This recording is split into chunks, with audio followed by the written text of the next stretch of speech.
The HP Outdoors Waterfowl podcast is powered by Cornerstone Gundog Academy. CGA is the world's most comprehensive online gun dog training resource. They've got over 160 instructional videos that includes everything you need to take your 7-week-old puppy to a finished gun dog. Visit cornerstonegundogacademy.com to sign up for the free preview module and begin your training journey today. Cornerstone Gundog Academy, the most advanced gun dog training resource on the web. You are listening to the HP Outdoors Waterfowl podcast.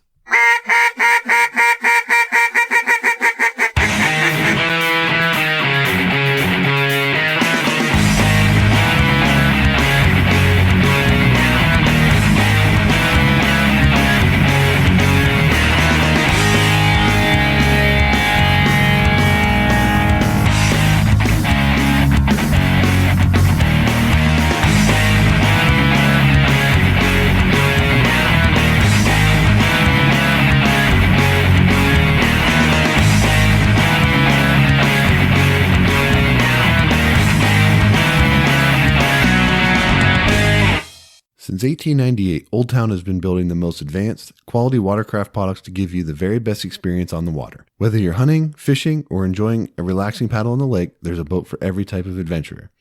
If you haven't seen it, check out their newest offering, the new grab-and-go watercraft designed to function as your boat, blind, and retriever.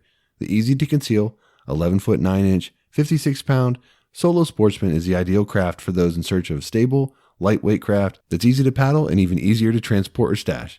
Designed with the hunter and angler in mind, the Solo Sportsman is equipped with thoughtful shell, tackle, and tool storage, a comfortable and adjustable seat and foot braces, an accessory track, and rod holders. Check it out at oldtowncanoe.com/sportsman. Out in the field, how you've prepared determines how you'll perform. With balanced fat and protein to support peak condition, Eukanuba Premium Performance Dog Food enhances strength, energy, and endurance. So when the pavement ends and the truck doors swing open, you and your dogs are ready for anything. Strong, focused, ready for anything? That's a Eukanuba dog. Lucky Duck, about the only creature they can't deceive is you. Lucky Duck is more than a brand, it's a lifestyle built around the subtle art of critter deception. So while you're focused on the business end of your shotgun or rifle, know that they're completely focused on what matters most, you. So whether you're in a duck blind, dove field, on a predator stand, or chasing turkeys, they're confident that their products will help you succeed. Check out their full lineup at luckyduck.com and keep up with their latest news by following them on Facebook, Instagram, and Twitter. Lifetime Decoy's new Flex Float Mallard decoys set the new standard for quality and durability in waterfowl decoys. An EVA foam, open bottom construction combined with patent-pended dual flow swim keel system allows for more movement and less wind, the ability to sit flat on ice and dirt, and virtually indestructible design which can be shot or otherwise punctured and still float. Each decoy weighs only 11 ounces with the self-righting keel weights removed or 19 ounces with the weights installed. Check them out today at lifetimedecoys.com.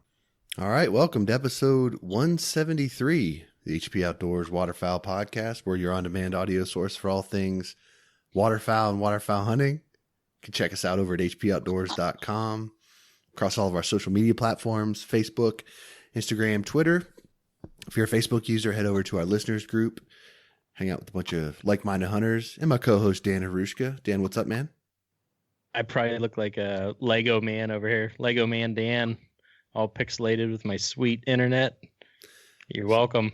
So for you, for those of you listening on audio that have no idea what Dan's talking about, we're recording this conversation on Skype that we may end up putting on our YouTube channel if we can get it to work out.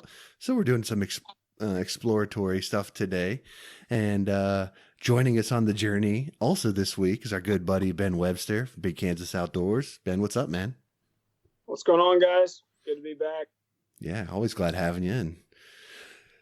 Good to shoot the breeze here a little bit. And, you know, obviously this week we're going to talk a lot of coronavirus type topics and maybe into a few other things. But I think to kind of start, you know, I know small business all over the country are being affected by this. And I know obviously with your operation that you've got up in Canada, you had some plans for hunts and stuff like that up there this spring. So why don't you tell us a little bit, just sort of, ground truth, how is some of this stuff that's going on with Corona impacting, your ability to guide and run hunts and all that stuff? Oh man, multiple ways. We were supposed to be leaving April 9th. Our work visa started on April 10th, and we were going to be fun hunting up there for about a week, and then we were going to run for 5 or 6 weeks for spring snows in Saskatchewan. And obviously, as of right now, I think the Canadian border is closed till May 1st. That could get extended. So there might be a chance we go up there for a couple more weeks. But as of right now, I'm assuming, we're kind of out of luck on going up there this spring. So, we'll kick everyone's dates to 2021, and hopefully everybody stays healthy, and we can get through this and move on to the fall. The bad part about that is whenever I talk to you about going up to Canada for spring snows, it seems like that is one of the most fun times you have during the year. Is that right? Like, it just seems like it's just a blast. It's probably the most, the trip I look forward to the most out of it all.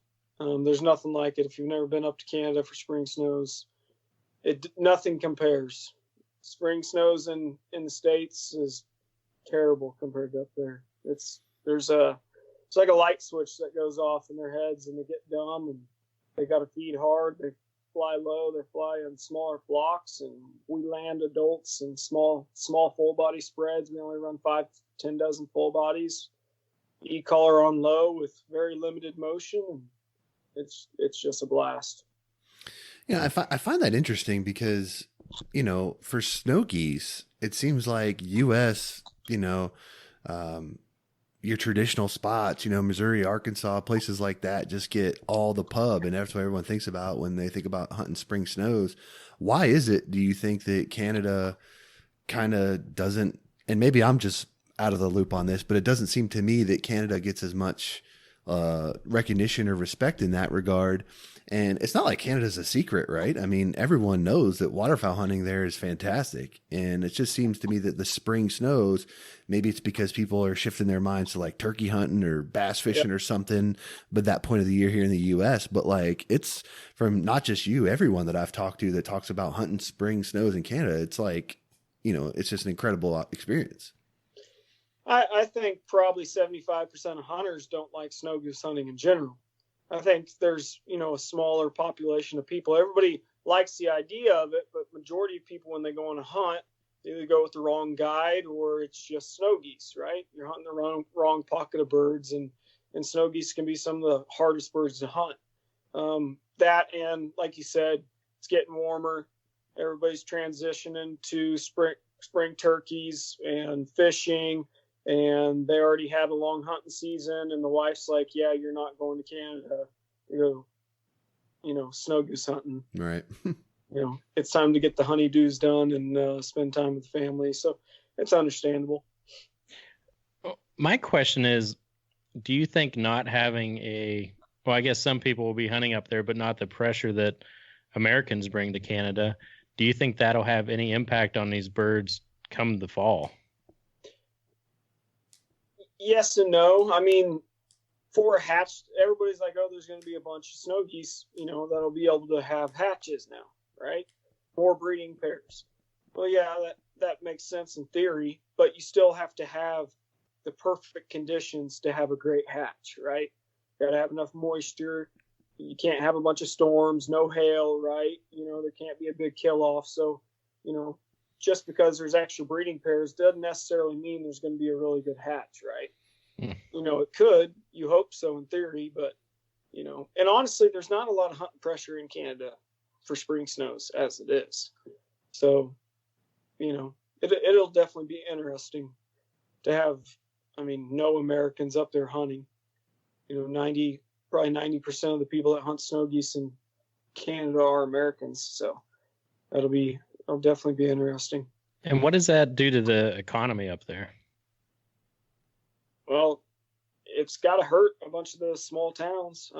You're talking 5 or 6 weeks, like our tiny towns we're by, they're getting 5 or 6 weeks of, us being up there, buying fuel, buying groceries, going to the cafes, buying liquor, alcohol, and that's just gone, along with our employees and, all the other operations that run. They got their Canadian employees that won't be able to, have their 5 or 6 weeks worth of work. And Honestly, it might affect the farmers a little bit, because when they're planting, a lot of times the birds will come in behind them and eat the seed right out of the ground. So they want the birds moved around as much as possible. So I don't know. It'll be a really interesting spring, and the whole coronavirus thing will be interesting to see how it all plans out and when we'll be on the decline with that as well. So, yeah, it's interesting when I think about the whole coronavirus thing right now, and you're already seeing the Olympics get pushed out a year, and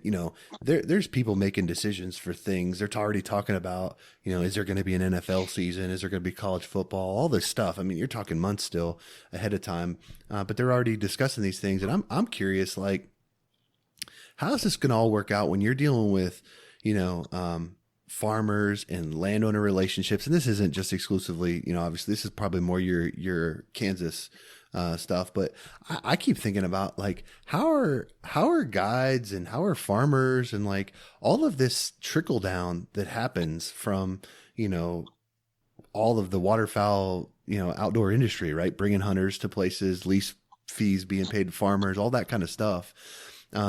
How much of a tolerance do you think there's going to be in the economy to have a bad fall? Like, are we going to start seeing outfitters dropping left and right? Or are we going to start seeing farmers, like, getting in a really bad spot? Like, just how, in your opinion, dealing with farmers on a regular basis, like, how much of that kind of income are they going to stand to lose, and how widespread is the impact going to be? Yeah. Some farmers, it probably won't affect them at all. You only hunt on them a few times, and you pay to play.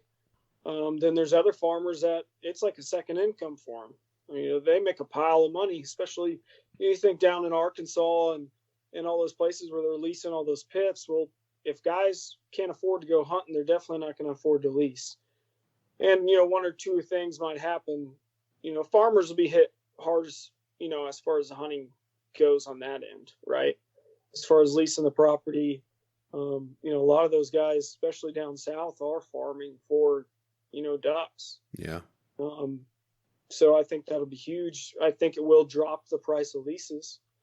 If it hits us that hard, I think it'll be somewhat of a good thing for the average Joe hunter, down the line, because those lease prices are going to fall simply because they want to get them leased. Yeah. As far as this thing pushing into the fall, it's going to be detrimental to a ton of outfitters. Yeah. Just because, what are you going to do? I mean, yeah, you got the money now. You push everybody's deposits back. It's already affected my business. In the last 4 weeks, I've only gotten 2 or 3 phone calls, when I typically get a phone call or 2 a day with an email or 2 a day. And, I've only been reached out to 4 or 5 times in the last month. And I had one group that was already booked. They'd hunted with me 2 years in a row. They backed out. Is that for Canada or Kansas? That's for Kansas. They gave their dates up for Kansas already. So it is affecting people. I had one group that cut their group in half. They just said, the other half want to wait. They're not working now. They don't want to spend the money, and I understand 100%. And have you had people back out of Saskatchewan hunts? No, not yet. Majority, everybody's already paid their deposit for Saskatchewan, and majority of people think this thing's going to be done in June or July when it gets hot, heats up, and hopefully that's the case. But we'll see. I'm kind of at the point. The whole coronavirus is, what's the ending point? When are we going to stop? And if we do stop, next year it happens again, are we going to do this all over again? Tank the economy all over again? Ruin people's lives? I don't know. There's a fine line that needs to be played. And I guess we're all just going to have to figure it out as we go, because it's new for everybody, including the people in charge. So, yeah, I think one of the biggest questions is, they're saying the people that have had it have these antibodies and now they're immune to it. Well, other people are saying that they have had reoccurring infections of it. So yeah, someone's right and someone's wrong. Hopefully the antibodies are right and those people can get back to work and there's no issue there. If it is some kind of, mutating virus and people are getting a secondary infection, then, it could be a a big deal. Yeah, the thing that I'm interested to see how this all plays out is, you know, the whole social distancing thing, at least in my area where I'm at, has become quickly like it's like the thing, right? You know, you go outside and people that I've known for years, it's like stay 6 feet, bro. Like, it's like kids are doing it and all that kind of stuff.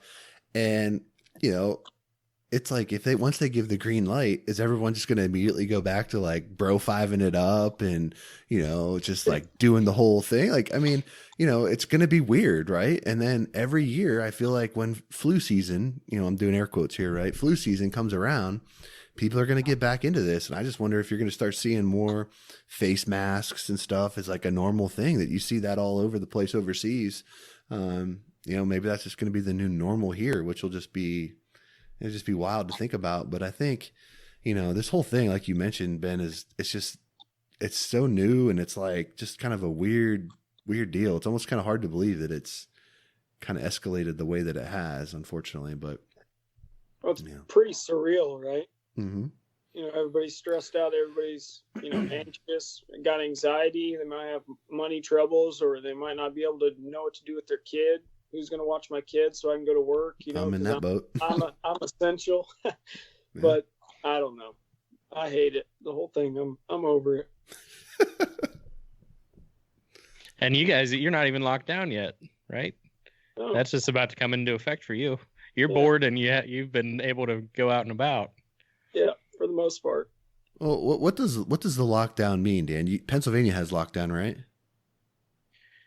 Well, kind of. I mean, non-essential businesses are closed down. Beer distributors still open, so it keeps people lively. But I mean, it's the lifeblood of the Pennsylvania economy, buddy. The backbone of NWPA. But I mean, we've been trying to support our local restaurants and stuff. We call an order and they come out with masks and gloves on, bring the food out. They're cooking with it too, and just trying to help out where we can. But I mean, it really is crazy to drive through town and nobody is in town at all. Like there's just no one there. But yeah, I really feel for, what you're saying, like essential workers, when you have I mean, two parents is hard enough when you have to go to work and find kids, or find someone to watch kids. But some of the single parents out there, I feel for people, man. It cannot be easy for some of these people. Unreal. Anyway, let's move on to some fun stuff. I want to do positive. I want to do a little recap on your sandhill crane hunt that you guys went on, but you also in Kansas, you guys laid the smackdown on some sandhills this year. Yep. Is that a usual occurrence for you guys? Yeah, when they come through, we found a different pocket, and we beat on them pretty good until a bunch of other crane outfitters found them, and then we just kind of went back to killing ducks and geese. It's a blast. If you've never sandhill crane hunted before, I recommend going. Majority of my groups at least want to go once, since they haven't done it, and then when they go once, they want to go again. So it's just really fun, and they're like delicious to eat. The rumor's true, they are the ribeye of the sky. I was wondering how much coercing you had to do to groups. They want to come out, they want to shoot little geese, big spins, or mallards in cornfields or whatever, dry fields, with all the spinners, get all that action that they see on TV. And you say, guys, we got some cranes today. Is it always yeah, let's do that? Or is it, nah, like some groups like jump on it, right? Because they've seen, people killing cranes. They've seen all the other outfitters that are just crane outfits. So they're all about it. And then I got the groups that just say, hey, we trust you. If you think that's our best option, we'll go do it. And then I got other groups that, after talking to them and showing them videos for the first two hunts, and they're like, yeah, that sounds like a great time. We'll go crane hunting. So. And what kind of push do you guys see of them? Like how big are the groups? If you decide, hey, we're going to go hunt cranes today, what do you need to see for that to be an option? It's just like a goose field, right? it depends on how many groups are coming to the field and how big the groups are, right? So if you have 1,000 cranes, they're coming in 10, 20 groups, we'll do that if they're spread out. But if there's 1,000 cranes, they're coming in 3 groups, it doesn't make a lot of sense to go hunt them. So we hunted feeds up to 5,000 cranes, 10,000 cranes this year, which is just crazy to see. Where a whole wheat field's gray, whole milo field just looks gray. So cool. What's a limit on cranes there in Kansas? 3 sandhills. 3. And how do they work? Are they like, does it take a lot to get them to commit? Are they just kind of like, they're locking in? Like, are they skittish? Like, is it a lot of, how much, does it differ from what you guys are doing day to day, or kind of how's that go? You want to be as hid as possible. They don't want to you cannot have them see you at all. So that's the main thing. You got to be hidden, but it's pretty much the main thing in any kind of waterfowl, but they have really good eyesight. And then decoys, we were just using silhouettes this year. And as the pocket of cranes that we hunted and some other guys started hunting, they started getting a little smarter. You could tell, some full bodies or stuffers would definitely be the way to go. A lot of guys are running, stuffers or full bodies that are doing it full time. You basically have to. But, you can get away with silhouettes if the pocket isn't too pressured. So are you going to start stuffing some sandhills? Probably not, no. Maybe full bodies, but I'm not dealing with stuffers. I don't have that much time on my hands. Do they make a full body crane decoy? Yeah. Deception Decoys makes them. They're actually based out of Kansas. What do those run? Do you know? They're expensive. They're about $1,000 a dozen. Oh.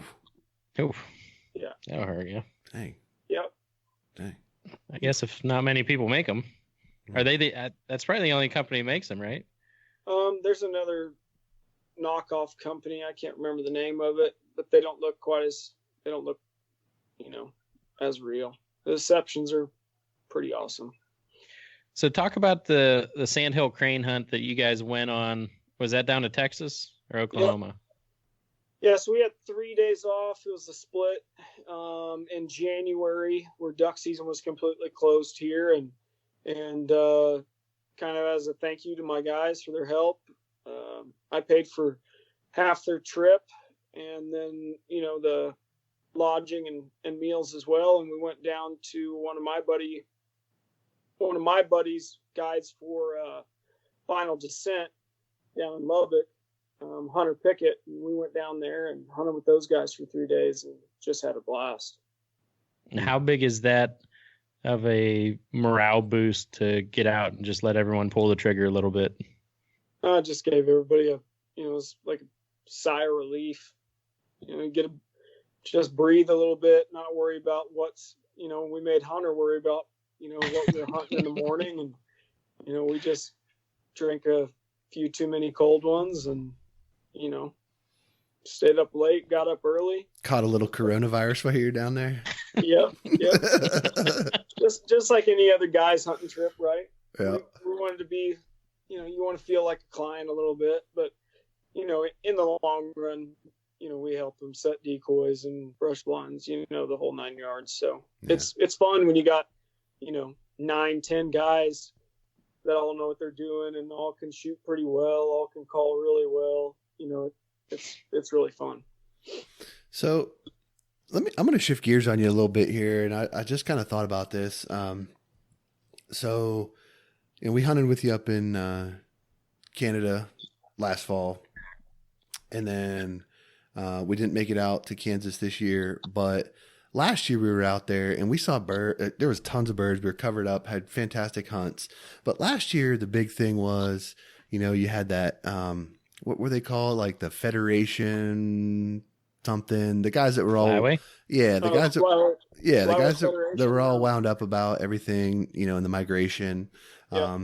And then, so I was curious, in your opinion, how is the migration this year compared to last year? Because I have not seen anyone saying online or social media that the migration wasn't strong in Louisiana and those places this year. So I'm just wondering, like, kind of what happened to that, and has that sort of debate been put to bed, or like, have you seen anything, coming down the flyway this year that was significantly different from last year or whatever? Like, you're being a guide, you got your finger on the pulse, what's going on with all these dudes. Like, what's the word in the street? That's funny, isn't it? Got real quiet. You didn't hear anybody talking, right? Nobody was talking. As far as ducks, for us, we had a slower year. Last year, the 2018-2019 season, we just wrecked ducks. But we had the perfect storm. We got almost a foot of rain in October. It filled all our potholes up, which were already planted. They hadn't harvested them yet, so there was flooded milo, flooded beans, corn, wheat, and ducks love that. And then we had a mild year. We didn't have a bunch of ice, and even when we would have ice, as soon as the ice melted off, they came right back. All those birds chase that ice line, up and down. Believe it or not, a lot of guys don't think there's such thing as reverse migration, but it happens all the time. I talked to Dustin Jones down there with 737 in Oklahoma, and he'll call me, "Hey, I lost my birds," when he has a south wind, and I'll be like, "That's funny. We just picked up a pile of ducks today." So they bounce back and forth, and vice versa. But this year we were really dry, like extremely dry, and Arkansas and Missouri, they had the perfect water, and they had a killer season. They just crushed them. So, and it wasn't a cold season for you guys. It really wasn't cold anywhere. No, we never had like a real long stint of cold. We had some really brutal, Arctic freezes or whatever they want to call them, come through. And then in 2 days, it's back up to 45, 50 degrees. So, you'd see a small push, but it wasn't anything spectacular. Yeah, Josh, I didn't even think about that, but you're right. Like, it was hot and heavy there for a bit, and maybe I just unfollowed some of the groups that they were in and complaining all the time, but really didn't see anything or hear about it. I mean, there was just a period of time where that was just like all that I was seeing on my social media feed, right? And in certain pockets of the internet, that caught a lot of momentum. And then, I just was kind of thinking about it, and this year I literally can't recall a single post. And normally, like, even stuff I don't want to see, somebody on my friends list will repost or like something that, Facebook thinks that I need to see, and it'll like throw it across my feed or whatever. But I didn't see not a single one, like not one. It just seemed like it was just gone like that. I was just gone. So I just found that interesting. Well, everybody's happy when they're shooting ducks. When they're not shooting ducks, they have to make an excuse for why they aren't, right? I'm going to make an Atlantic Flyway Federation here shortly. Well, that's just a joke in general. So I might need to get a better internet so I could go live and just complain all the time. Yep. Yeah. If you had some internet, you could get some things done. Probably. At least go live on stuff. It's awful. I mean, it is pretty bad when you can do better Facebook Live broadcasts from the duck blind. And this is bad. In the middle of freaking Saskatchewan and walking back to my vehicle, never lose service, and I'm here, and it's unreal. And as you were saying that, I just got some robo voice from your poor connection. So very, very timely. I give up. I give up. Oh, man. I give up. That's good stuff. What do you got in the Yeti there, guy? Limerita? No. It's a mango. Not going to lie. I enjoy the mango. Icy light. What's your position on mango there, Ben? I'm a mango guy. He's a mango guy. You drink mango beers too? No. Not usually. I have been drinking some Natty Light seltzers, though, I got to admit. Oh, seltzer. Oh, how about that? And they're 6%, man. Ain't no laws when you're drinking a claws. Loves right. that. That's right. That's for sure. So Ben, we talked a little bit about it, but what kind kind of turnover on guides do you got? How are you looking coming into this year? Pretty good. I lost 2 guys from Kansas. One of them just wanted to change the scenery. He actually, the Texas thing kind of bit me in the butt. He decided he wanted to go down there and guide cranes in Texas. And, Too much fun. There's nothing wrong with that, right? He'd been with me for a couple of years and, wanted to do something different. He'll still be guiding for me in Canada, but as far as Kansas, I already hired another guy, so we're good to go. The biggest loss I have is, I lost Corey. He'd been with me since the beginning and been with us in Canada since the beginning. And anyone that's guided with Corey absolutely loved it. Dude was a killer. Great time in the blind. Just a really good guide. And, a really good friend of mine. So that was kind of rough, but that's part of growing up, right? We wanted to move back home and buy a house and settle down and, get a real job, as he said. And, I wish him the best of luck. So I'm sure he'll make an appearance somewhere throughout the season. Yeah, that's got to be a tough part of the business because, it's like be tough, man, because just the guide life in general is so tough on people. Yeah. Robo.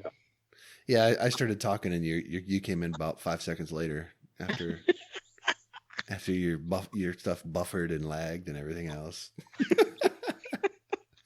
So, like, what's an interview with Ben Webster like when I'm applying to be a guide? Are you like you a tough guy on them, or like, do you make them run blinds with their dogs to like prove their worth, or what? No, I'm pretty easy. I honestly, scroll through their Instagram, Facebook, and hit up some of their hunting buddies, and I lean heavily on their references. I don't necessarily need a guy that's just a stand-up killer. I don't need a guy that knows it all. I try to focus more on somebody that's optimistic and wants to have a good time, wants to learn, is willing to work hard, willing to learn. That's really important. Somebody that I can mold a little bit and, keep the morale up. So when you're looking for guides, are you typically looking for guys that are newer to the game, so that, like you said, you can kind of get them bought into how you like to do things, and then sort of like promote from within, to have whoever's going to take, as Corey was certainly one of your lead dudes, and a guy that you had just all kinds of faith in, to be like, I put Corey with that group squared away, good to go on to other things. Is that the type of stuff where you're going to typically promote from within the ranks, or will you go out and look for somebody that's been guiding for a while and has more of an established reputation and try to get them to come online? It depends on what you need, right? So with Corey being gone, I'm going to need somebody to step up. John, my upland guide, has done a great job learning from these other guys with the waterfowl hunting. He'll probably guide some more waterfowl hunts this year than he did the past couple of years. When he's not upland guiding, obviously. But it depends on if you need a scout or you need a real guide, right? So a scout, basically, I can teach anybody to scout as long as you're hungry. You want to work hard, you want to go on hunts. The way I run my operation, if you find the hunt, you got to go assist the guide. As far as a guide, that's hard. Losing Corey's going to be a big shoes to fill. So you just got to, get a sound file of them blowing a call. If they've already guided, I want to talk to some clients. I want to talk to their old boss, see why they left. There's people not everybody gets along, right? So I want to know why he left, or if he just, left on good terms, wanted to, he's from the East Coast, wants to come out west, or he wants to move north or south, one or the other, and you just got to go from there. It's a judgment call. Not everybody's going to work out, but that's part of any business. Right. I'm wondering about that cat from Michigan, that young kid that I think he was still in school, right? And he came out and he was a scout for you. Is he looking to do anything with you? I already hired, man. Really? Yeah. So he he graduated and coming out and working for you. Yep, he'll come out starting in November. I wanted to hire him from Canada. He was just a really good kid, but we decided to go a different route. Hire more Canadians instead of more Americans. It's just good for the community, and it's also cheaper as far as a work visa and all that. So Yeah. I think he's going to try and go, work somewhere else this fall. So that's good. Nice. Yeah, he was a good kid. Did I hear that you're running an internship program now for rising students that want to get a taste of the business and work their way into a position at Big Kansas Outdoors? No, I should though. Internship, come scout for free, and I'll teach you everything I know. That'd be great. I could just imagine seeing kids write an essay and have them ship it to you on why they want to work at Big Kansas. Dude, I get a lot of emails, a lot of Instagram messages, especially if I make a post like needing to hire somebody. It's a lot to filter through. You need an HR staff. Yeah, I've honestly, I think you could have a guide school. I really do. Like doesn't have to be anything long. Do like a 3-4 week program. Come out, try and teach them. Yeah, I mean, how to be a guide. They do that stuff for big game, don't they? They got those schools, and they try to help you with job placement once you get done. They got networks and stuff. I don't know how long that all lasts, but I mean, it's a cool deal, and it definitely would help.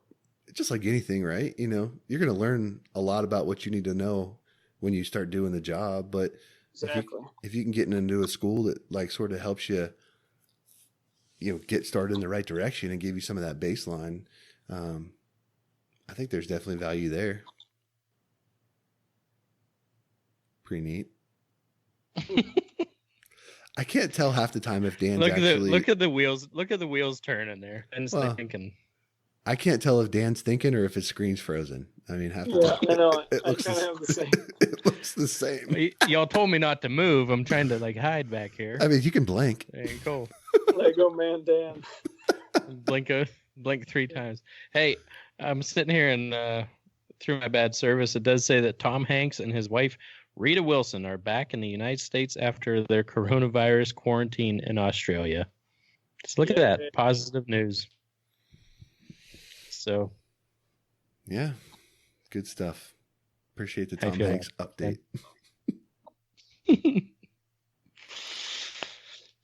That's about all I got, man. What do you guys got planned for this next season? Where are you going? Who are you hunting with? What's on the bucket list? Any agenda? Or are you just waiting this coronavirus deal out? It's a good question. Sask to start the year out, so that'll be fun. September, better be able to get up there, or I'll be kind of sad. Yeah. Yeah. Nothing else? We'll be out in Kansas. Maybe go up to Alaska and shoot some eiders up there or something. Okay. That'd be sick. I can't get Dan to come down to Virginia or Maryland for a hunt, but he'll go to Alaska. You need to go anywhere. You need to go on that trip with me to Texas. For the sandhills or what? Yeah. Well, it's cranes and geese. When's that? Well, I'm waiting for my dates to come out in Kansas, but I'm going out there again for that 3 days that we're off. You're split. Yep. Yeah, I'd love to hunt Texas. That'd be awesome. Yeah, it's a good time. They do a great job down there. Final Descent Guide Service. Hunter's probably, one of the best guides in the country, in my opinion. Not that I've hunted with all of them, but he just does a really good job. Works hard. Great with clients. Good on the calls. So, if you guys want to kill some cranes, get a hold of him. Yeah. He's the whoop strap enthusiast, right? Yeah, he lost his whoop though. I'm the only one standing, man. You're the only whoop left. That I know of. How do you lose a whoop? I don't know how he lost his whoop. I'm assuming I don't know. Too many push-ups from your Instagram stories. I never saw him take it off, so I don't know how he lost it. Probably because he did those 25 extra push-ups you tagged him in, and it just popped off. But he made me look like a little wearing a weighted vest. Jeez. Ooh. Yeah, that's high speed. I'm gonna have my fiance sit on my back or something so I can crank him out. Oh man! Right. All right, Dan. What else you got? You got one last thing before we wrap up here with Ben? No, I think that's pretty good. What kind of smoker are you running the pork butts on? Weber, baby. Charcoal grill. Of course. Real men don't plug their smokers in, Dan. Oh, jeez. Here we go. Hey, Josh. Hey, Ben. I haven't talked to you. How's that Dodge treating you? The Dodge is nice. I'm digging it. I don't get to drive it much right now, but I'm a fan. I ordered a cap for it, so, but that's getting made in Pennsylvania, so I'll get that in like 6 months. That's funny you say that about not driving it. I saw somebody on Facebook today said in the month of March they've only driven 26 miles. Yeah. I mean, I've had it for 3 or 4 weeks now, probably, and it's still got under 1,000 miles on it. I mean, I haven't driven it hardly anywhere. I'm not telling you how many I got on mine already. Although I did get to drive it somewhere where I drove like 45 minutes away from my house. Got to see the gas mileage up close to 20 miles per gallon. I was pretty pumped about that. It's good, man. Yeah, I'm impressed. With the power behind it, you know. Uh-huh. So far, so good on the Ram conversion for me. So yeah, hopefully we can get you guys a Ram sponsorship. We keep talking about trucks on the Waterfowl podcast, right? Yeah, Chrysler can come on through and hook it. I love it. I drive a Ram. Oh, the Toyota is holding up, man. 203,000. Hard to argue. No issues. No question. Can't complain. Yeah. But I would argue with the 11 miles to the gallon compared to 20. Nah, I get about 14, 15. So still not great. I'd rather have 20, but it is what it is. Yeah. All right, boys. Well, Ben, it was good catching up. Appreciate you coming by the program. And that's going to do it for episode 173, unless Dan's going to cut me off here at the end. But make sure you check out our past episodes, and we'll see if this one makes it onto YouTube or not. And if it does and it looks good, maybe it'll be something that we try to do a little more often. So, Ben, thanks again for stopping by, and we'll get out of here on that. That's going to do it for this episode of the HP Outdoors Waterfowl Podcast. If you're new to the show, head over to iTunes, check out some of our past episodes, and while you're there, leave us a 5-star rating and review. It's the best way for like-minded hunters just like you to find our show. Check us out on social media, check us out over at hpoutdoors.com, and anywhere you can find quality podcast content. That's going to do it for this week. Till next time, for Dan, I'm Josh. Take care.